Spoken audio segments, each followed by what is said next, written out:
Avatars, agency, and performance, the fusion of science and technology within the arts. Richard Andrew Salmon 2014. 3. Methodology and methods. The methodological framework chosen in order to gain a greater understanding of the articulated head's audience and their interactions with the robotic exhibit was that of grounded theory and phenomenology. The methods employed include a phenomenological reduction and comparison of human-human compared to human-robot communication, video cued recall interviews, and computer-assisted qualitative data analysis. These methods were selected for both practical and philosophical reasons. 3.1 Grounded theory. The research data collected in this study related to articulated head audience interactions comes in a variety of forms such as observational records, notes, and diary entries. However, most of the data collected and analyzed was in the form of either recorded text string exchanges between the articulated head and its interacting audience or video recordings, which captured the audio-visual environment and as much of the action from both the articulated head and the interacting audience as possible, including the research participants' cued reporting in a video cued recall interview, explained in detail later. This data was collected with one specific application in mind. It was analyzed and coded in a computer-assisted qualitative data analysis software application called NVIVO for the purposes of building an understanding of the experience of avatar, conversational agent, and audience interaction. The data forms an empirical body of evidence laden with clues which inform, generate, and support theories and recommendations as to how one might enhance an audience's engagement with this type of interactive exhibit and ultimately find answers to the big question: how can interaction between humans and machines be improved? Grounded theory is a method of investigation developed by Barney Glaser and Anselm Strauss, Glaser, Strauss, and Strutzel, 1968. The method was developed when they worked together on a sociologist's project researching dying hospital patients. Glaser and Strauss later came to a disagreement over the practical details of how to conduct a grounded theory study. Their disagreement led both to publish books effectively arguing their case and detailing the method as it should be conducted from their own perspectives respectively. The controversy between Glaser and Strauss boils down to the question of whether the researcher uses a well-defined coding paradigm and always looks systematically for causal conditions, phenomena, context, intervening conditions, action strategies, and consequences in the data, or whether theoretical codes are employed as they emerge in the same way as substantive codes emerge, but drawing on a huge fund of coding families, Keel, 2005. When considering competing strategies in qualitative research, Amedeo Giorgi weighs up the benefits of description versus interpretation, arguing that the interpretive approach is appealing under certain conditions that have not always been fully specified, and that certain other conditions lend themselves to other qualitative research practices. Giorgi, 1992. Many studies have been conducted since employing one, other, or both of these strategies. And regardless of which approach is adopted, both strategies present both benefits and pitfalls. Grounded theory, regardless of the methods actually employed when coding data, has a few defining features. Its main defining feature is one that it shares with phenomenology and the phenomenological reduction. That is, one does not enter into the research with a hypothesis, rather the practice of conducting grounded theory study and/or phenomenological reduction will lead to or generate a set of theories. Once data is collected, it is coded to highlight the key points coming out of the data. The codes are put into groupings related to similar concepts, and then, from the groupings, themes are formed. These themes are fairly wide groupings of concepts, which in turn lead to a set of explanations about the research subject. Glaser's view in application of grounded theory is that any and all data related to the subject under investigation that can be gathered by the researcher is valid data. That is, qualitative and quantitative data treated with respect to all conditions under which the subject under investigation might be experienced, regardless of whether the data constitutes concrete or anecdotal evidence. It may be included in the investigation into the subject at hand. Data that helps to answer the researcher's main question, what is going on here, and contributes to the set of explanations that emerges useful. Interviews, observation, notes, questionnaires, video, audio, transcripts, memos. The process of comparing different types of data over a cross-section of research. Participants and sources becomes the starting point for coding and note-taking, memoing.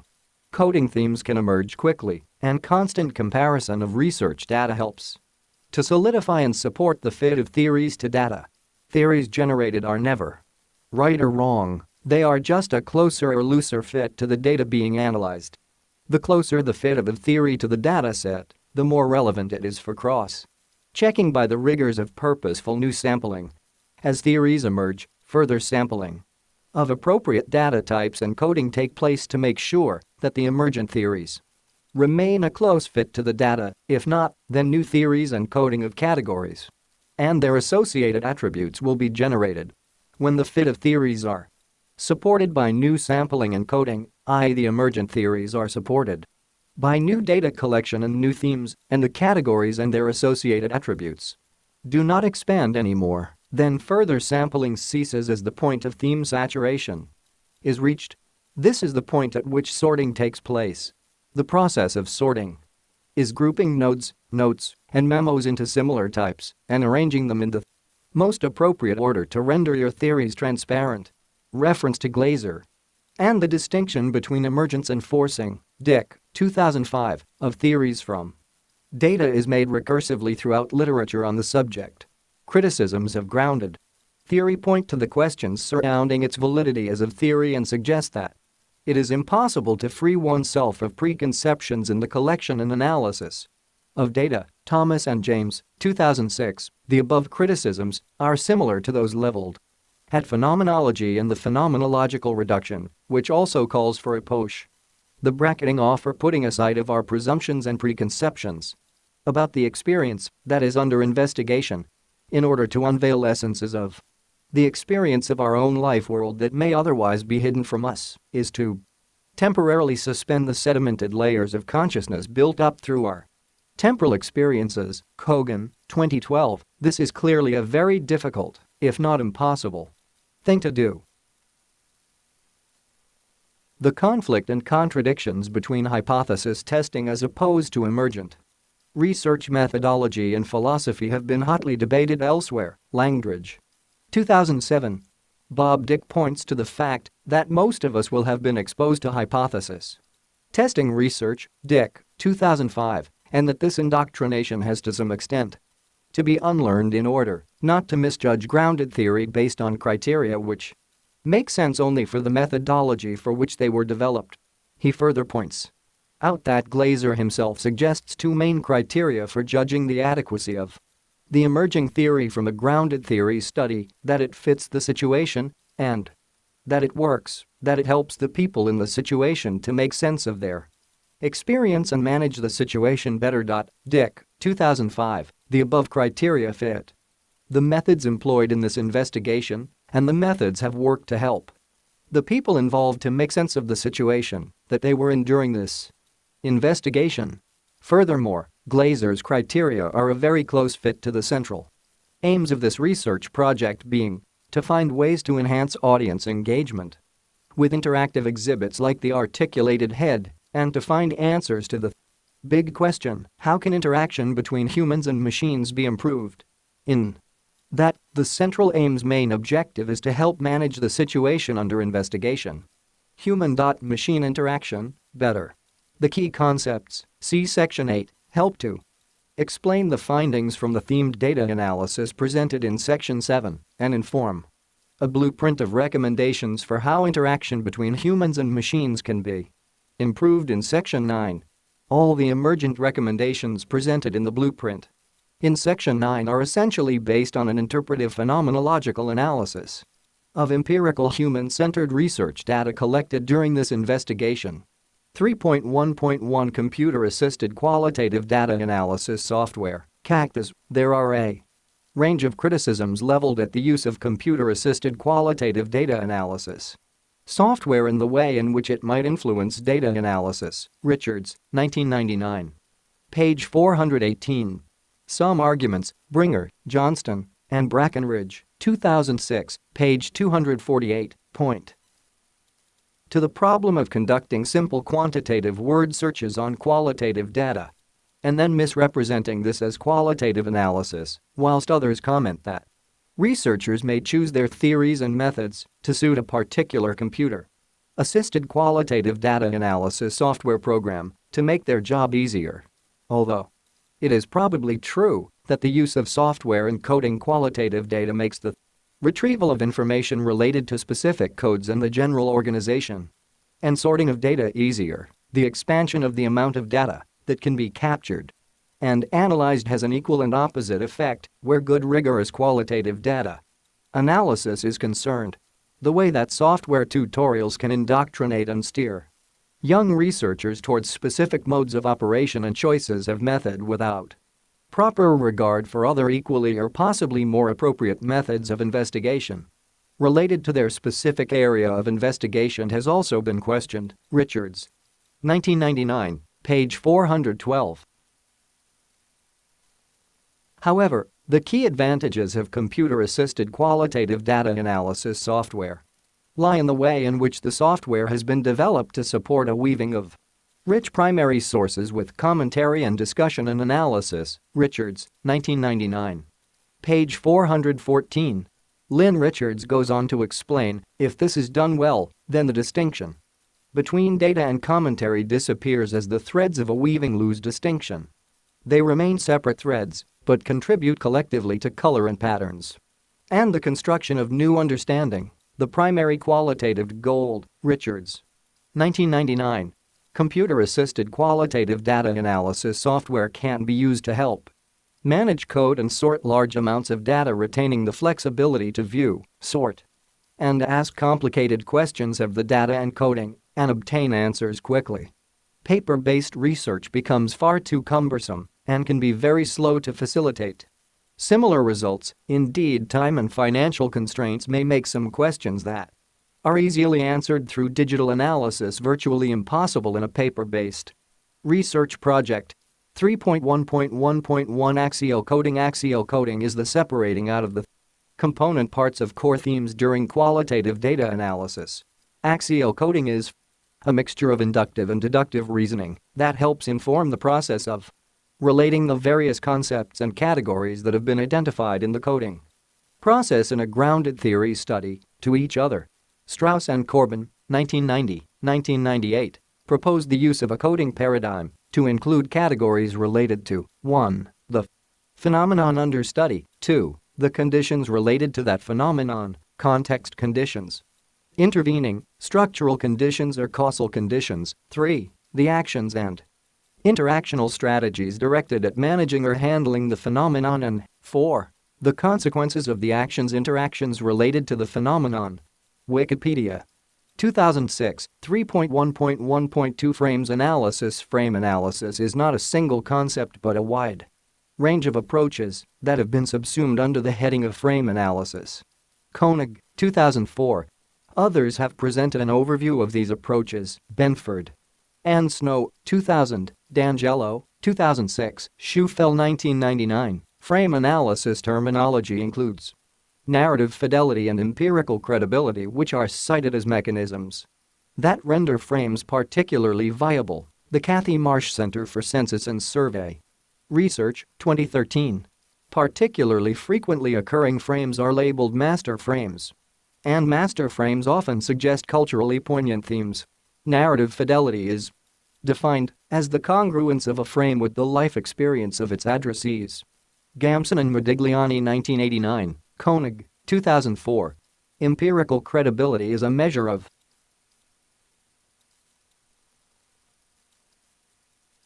how well a frame appears to fit with the detail of actual events from a subjective rather than objective point of view. Empirical credibility essentially denotes the ease with which audiences reconcile a frame with what they consider their possibly mediated experiences. The Kathy Marsh Center for Census and Survey Research, 2013. One could say that empirical credibility has subjectively been attributed to the philosophy and methods adopted in the pursuit of this investigative research by the researcher, in that He comments within the body of this text that the philosophy and methodology adopted fits well with his previous thought on the process of investigation and the pre-established belief that understanding should be an inductive and deductive process of discovery. The terms conflict, human interest and economic consequences are frames that are frequently occurring in media discourse, and in particular, the news. Frames have been described as basic cognitive structures which guide the perception and representation of reality. On the whole, frames are not consciously manufactured, but are unconsciously adopted in the course of communicative processes. On a very banal level, frames structure which parts of reality are noticed. Koenig, 2004, and Principles of Selection, Emphasis and Presentation composed of little tacit theories about what exists, what happens and what matters. Gitlin, 1980, page 6, Koenig, 2004. There has been a shift from subconscious to consciously adopted and identified frames. Michael Polanyi contributed much to social science and philosophical discourse surrounding tacit knowledge. Central to Michael Polanyi's thinking was the belief that creative acts, especially acts of discovery, are shot through or charged with strong personal feelings and commitments, hence the title of his most famous work. Personal Knowledge, Smith, 2003. The construction of tacit knowledge during interaction and subsequent the actions of some of the humans interacting with the articulated head, when considered within the frame of its performance and the perceived agency therein, as experienced by those humans, led to the freakish peak hypothesis emanating from this study.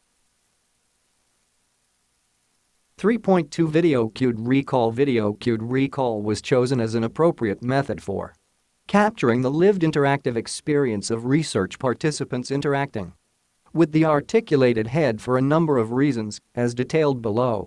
Reporting experience. One of the clear and valid concerns about how research in the arts elucidates direct experience relates to the methods associated with gathering reports of individuals' personal experience. At issue here is the accuracy of such reporting in terms of how it correlates to the actual experience during interaction with the exhibition or performance work, as distinct from a reimagining or reconstruction of that experience from memory. Such reconstructions from memory could be substantially faulty because the individual may be so engaged, consumed by the art experience, abstract and often subliminal, at the time of engagement, that noting details or even qualities of that experience in parallel with having the experience itself cannot occur. This is particularly true in situations where no information or priming has occurred prior to the interaction with the artwork. Simultaneous reflection and engagement clearly also describe a split experience which would not correlate to a non-research participant's art experience. One approach to managing the above issues is the technique video cued recall, VCR. Video cued recall involves making an audio-visual recording of the participant during a direct experience of the artwork. The recording should in no way interfere with the participant's ability to engage with the work. The researcher undertaking the video cued recall session should not provide the participant with any information that is not available to the general public or prime them for their forthcoming experience of the artwork in any way. Once the participant has completed their engagement with the work, which must not be constrained by the researcher takes the participant to another space. During this session, the video of the participant's engagement with the artwork is played back to them very shortly after their interaction. Participants are then asked for their thoughts about the experience of engaging with the artwork, including reflection on their reactions during the interaction.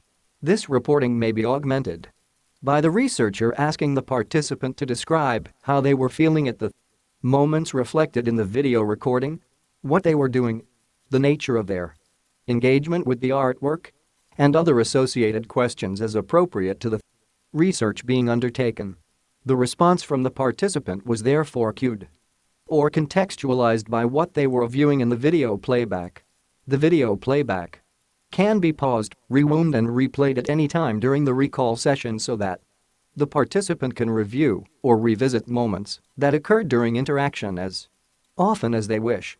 Such pausing and review is often necessary due to the fact that the participant has a considerable amount to say about particular moments of interaction, where the interaction may, in and of itself, only take a short period of time. Video cued recall is used in ethnography and other related humanities research areas, where illuminating direct experience is a principal objective. The method of video cued recall addresses the phenomenological questions at the heart of this investigation. That is, evaluation of interaction. It allows discussion about the response and, to some degree, avoids the fact that self-reporting is difficult to interrogate. The video acts as a context for review and reflection. Reingruber states that video cued recall is a research approach for accessing relational, practice-based, and lived understandings, and furthermore, that the goal of the phenomenologist is to develop direct contact with lived experience and to bring to light the meanings woven into the fabric of the Lebenswelt. Reingruber, 2003, page 1155. It is possible that during the recall session, the subject may react to what is viewed on the videotape rather than recalling the actual experience as it occurred at the time of the recorded episode. Lyle, 2003.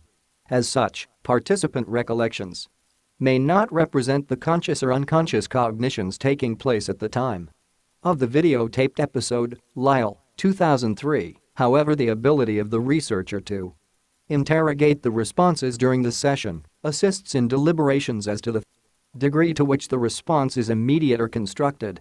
Phenomenological philosophy and the practical method of video cued recall are intrinsically linked in focus upon capturing the conscious lived experience of a person within a specific scenario, reflecting on the fact that this investigation is a process of discovery and does not pursue the scientific method of establishing hypotheses prior to the investigation, because the research method used herein seeks to bring to light the meanings woven into the Lebenswelt. Reingruber, 2003, page 1155, rather than to test whether specific meanings exist, render grounded theory and phenomenology the ideal methodological framework, and video cued recall an excellent method for getting at the essences of the audience's experience of interaction with the articulated head.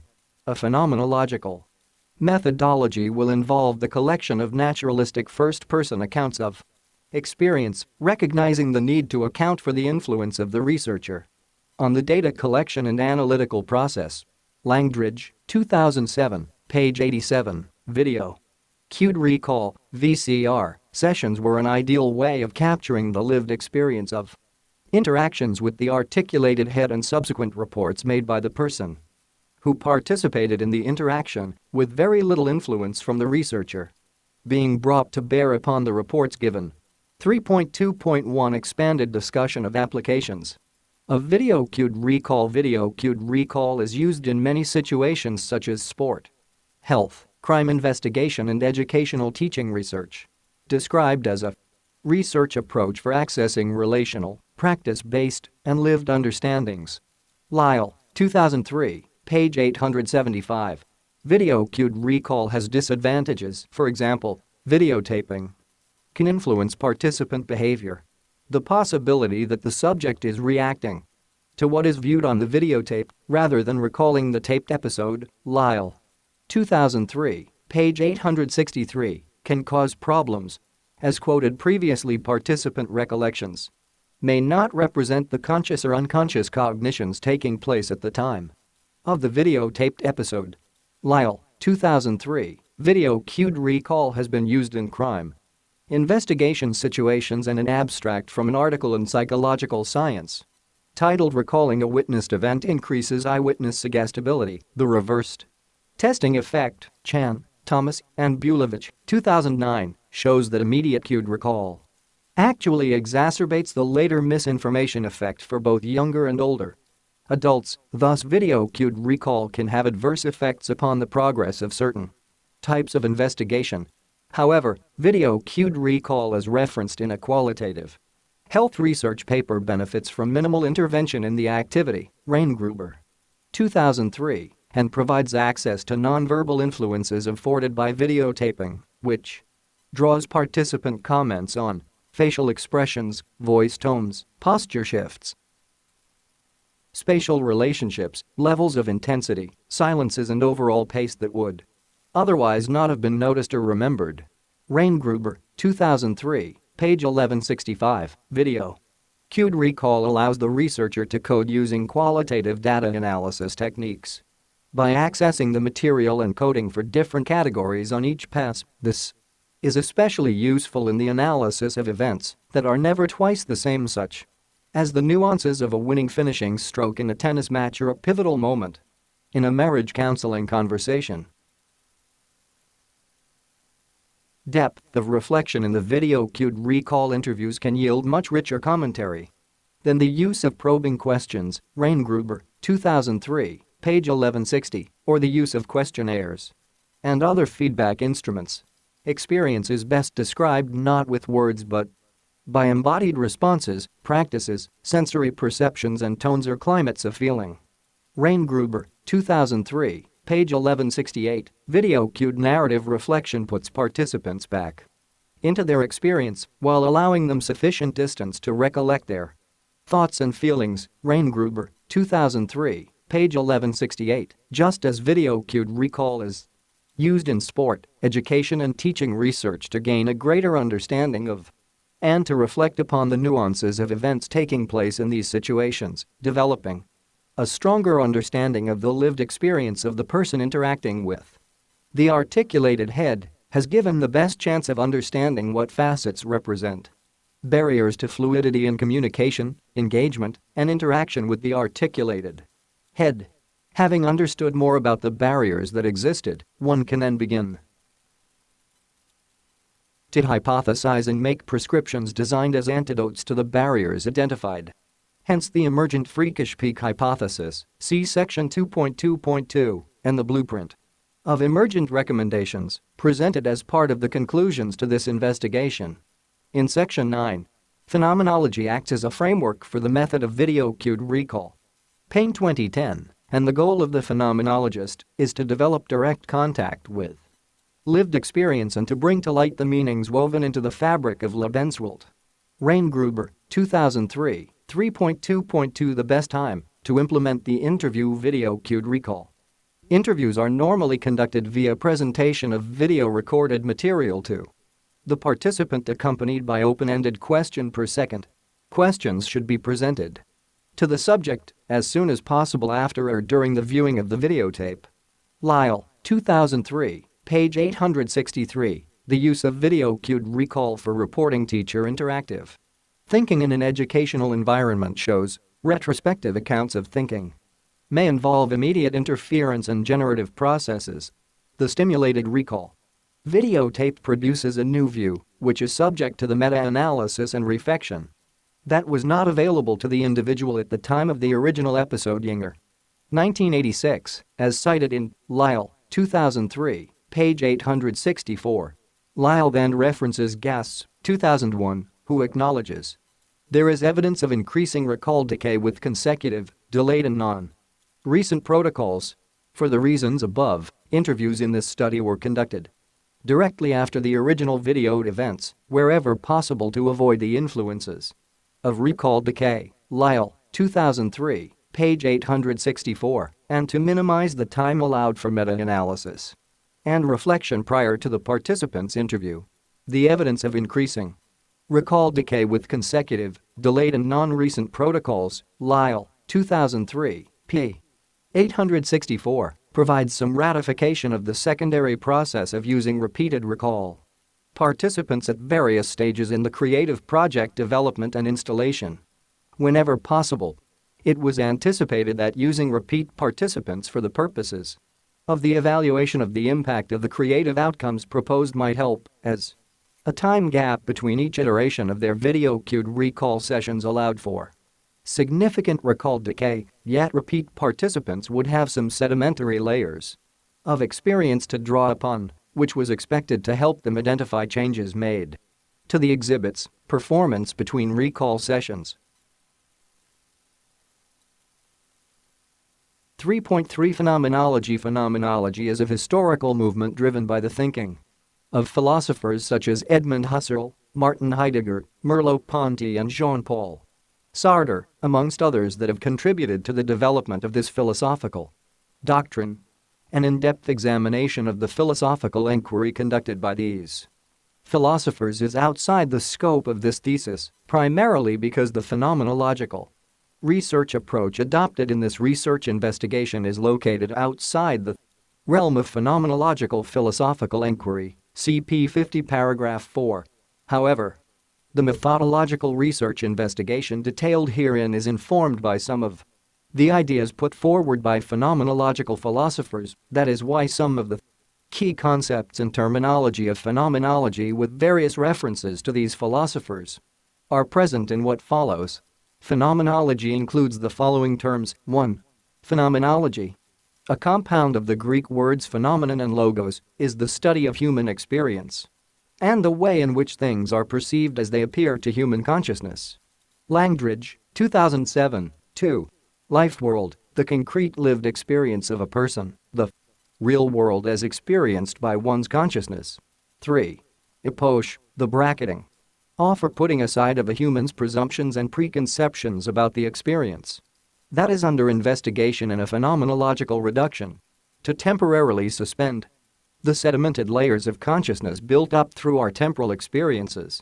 Kogan, 2012, in order to unveil constancies and essences of the experience, revealing that which may be hidden from us by our unquestioned acceptance of our life world without any critical reflection to allow us to describe the things themselves. Langdridge, 2007 p. 17, Epoche establishes the phenomenological attitude or perspective from which experience is to be taken. Id. 2007 p. 29. 4. Noma, pneumatic correlate, that which is experienced. Id. 2007, page 29. 5. Gnosis, notic correlate, the way in which it is experienced. Id. 2007, page 29. Id. An American philosopher of technology and science, explains the relationship between noma, gnosis and intentionality, identifying the key landscape and summing up phenomenology nicely in the following quote: "Within experience overall, there is that which is experienced, that called the object correlate or pneumatic correlate. And in strict correlation with the noma, there is the act of experience or the experiencing that was the subject correlate or the notic act. Here, as a correlative rule, it is maintained by intentionality simply that for every object of experience there is an act or consciousness that apprehends that object, and for every act there is an intended correlate, although some may not be fulfilled, empty." Id. 2007 p. 29. This correlation as the phenomenological model gives phenomenology its characteristic shape. Anything outside the correlation lies suspended under the previous terms of Epoche. Thus any object in itself and equally any subject in itself remains outside phenomenology. 6. Intentionality. This does not mean intention of doing something, an act, as is in common use of the word, rather it speaks of consciousness and the fact that we are always conscious of something, the object of consciousness, the act of experience or the experiencing. Id. 2007 p. 29. The correlative relationship held between noma and gnosis as referenced above is labeled intentionality.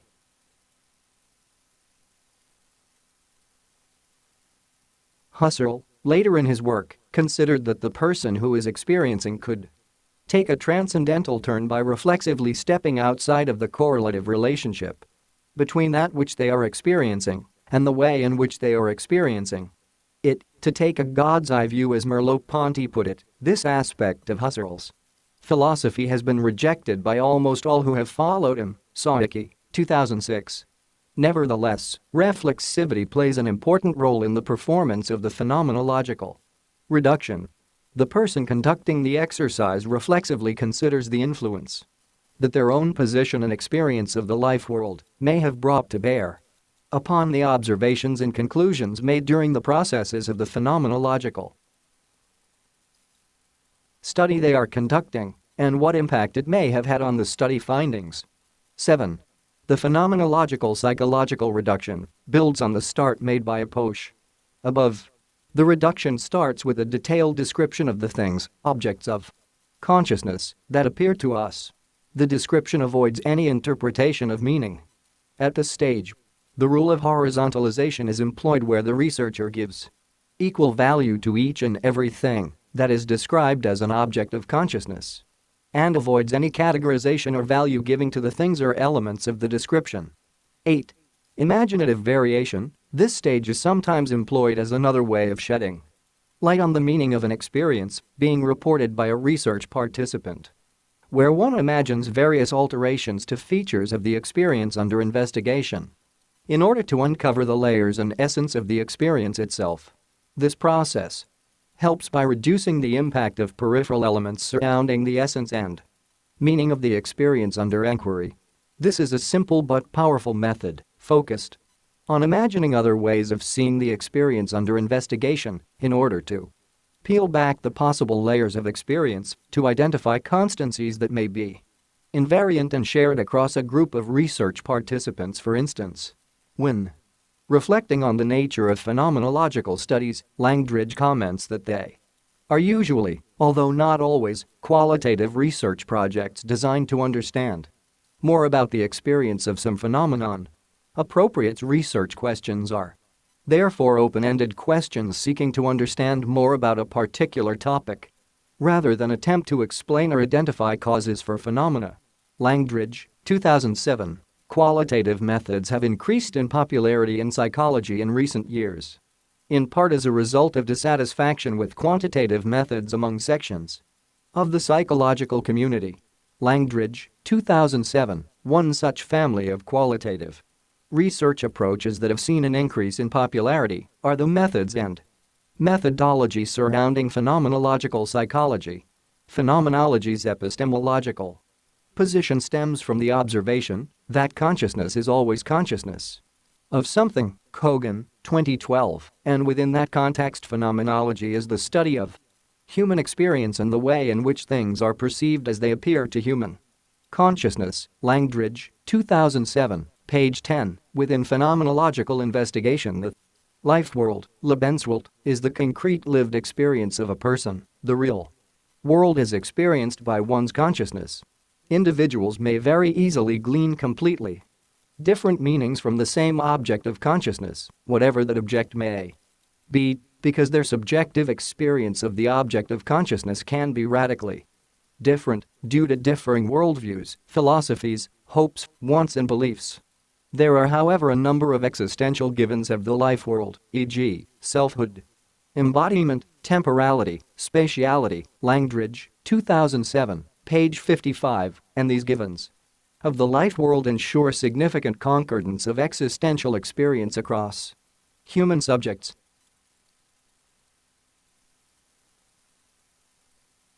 A phenomenological reduction involves a push, the bracketing off, or putting aside of one's presumptions and preconceptions about the experience that is under investigation in the reduction. This establishes the phenomenological attitude or perspective from which experience is to be taken. Id. 2007, page 29. According to Langdridge, 2007, page 15 and 86, Noma, that which is experienced and gnosis, the way in which it is experienced, become the focus of attention in the reduction. The reduction builds upon the start made by a push by providing a detailed description of the things, objects of consciousness, as they appear to consciousness itself. Following a push, one can then begin categorization and value giving in order to identify meaning from the reduction. This categorization of the meaning of the experience described in the reduction can then be used in critical analysis, evaluation, and interpretation of another's lived experiences, such as those reported by a research participant. For instance, a researcher's interpretation of a participant's lived experience is then subjected to rigorous verification by returning to the participant report to check the validity and sense of the researcher's interpretation. Finally, the detailed description of the experience under investigation is written up. If we believe in the real world, then we need to employ a scientific epistemology where we are objective, detached and value-free in order to discover truths about the world. A phenomenological paradigm would, by contrast, have an epistemological focus on experience or narrative rather than the real knowable world, and so require ways of capturing this that are subjective and involved. Langdridge, 2007, page 4. 2.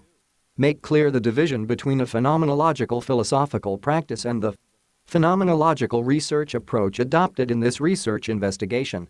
A phenomenological philosophical practice is a series of questions that interrogate the conceptual and which lead to creative conceptual output along a line of argumentative inquiry. This is a practice of philosophy. By contrast, a phenomenological research approach is a structured approach to an inquiry located outside the philosophical realm, which provides structure to that inquiry in response to the phenomenological philosophical inquiry, but which does not constitute a phenomenological philosophical inquiry in itself. This is a practice of methodological research and does not need to slavishly follow the original philosophical inquiry, but rather is informed by it. The methods chosen for use during this investigation are firmly situated in and informed by a methodological framework which has grounded theory and phenomenology at its center. 3.4 A comparative analysis. To progress this investigation, it was thought helpful to develop a deeper understanding of the context within which interactions between a human and the articulated head were taking place. The setting up of this context will first involve the selection of key concepts upon which to advance the investigation. By considering how interaction with a robot differs from interaction with another human being, human compared to human-robot communications that appeared to take place between the articulated head and a human interacting with it were a central feature of this human-machine interaction. The word communication and a few other key terms will be considered in more detail as discussion in this section proceeds.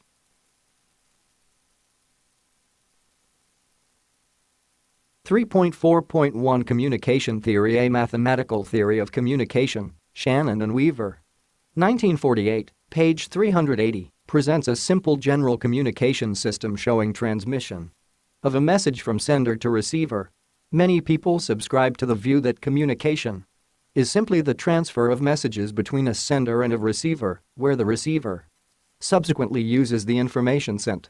That is, on this view, communication can be said to have taken place irrespective of whether the sender is aware of the receiver's identity, and in most cases without a mechanism to check that the received message matches the intention of the sender. Communication theory has various perspectives on the communication of information. The mechanistic perspective on communication would say that information is simply passed from a sender to a receiver, whereas other perspectives highlight the causes and effects of communications, not just the mechanism of information flow. From a psychologist's perspective, what might be interesting is the emotion a sender may be trying to impart to a receiver. This perspective might also find it interesting to know how a receiver interprets and acts in relation to this information. A sociological perspective would focus on how we communicate and how this initiates, promotes or evokes further communication, whereas the systemic perspective points to all communications being new, generated in the process of individual interpretation of previous information received. A critical perspective might propose that communication is simply the means by which a living entity conveys status and standing within the community and environment within which it exists. Whichever perspective one subscribes to, information exchange, the examination and consideration of the causes and effects of the information transmitted or received are significant to this study, and as such, this concept forms a core ingredient of the discourse and will be revisited many times throughout this document. 3.4.2 The Universal Law of Communication according to Pillai, 2011, page 58, S. F. Scudder, 1900, posited the universal law of communication that states, all living entities communicate. Everything living communicates as part of the rich interplay of concerns that can be glossed as survival. Given the above stated universal law of communication, it is important to note here that the virtual performer, the articulated head, was not a living entity and therefore did not communicate. As such, however, the articulated head did act as a carrier of information, a conduit for information exchange. The articulated head could be given agency with regard to the depositing and release of information between living entities through the Use of programming, sensors, transducers, memory and storage.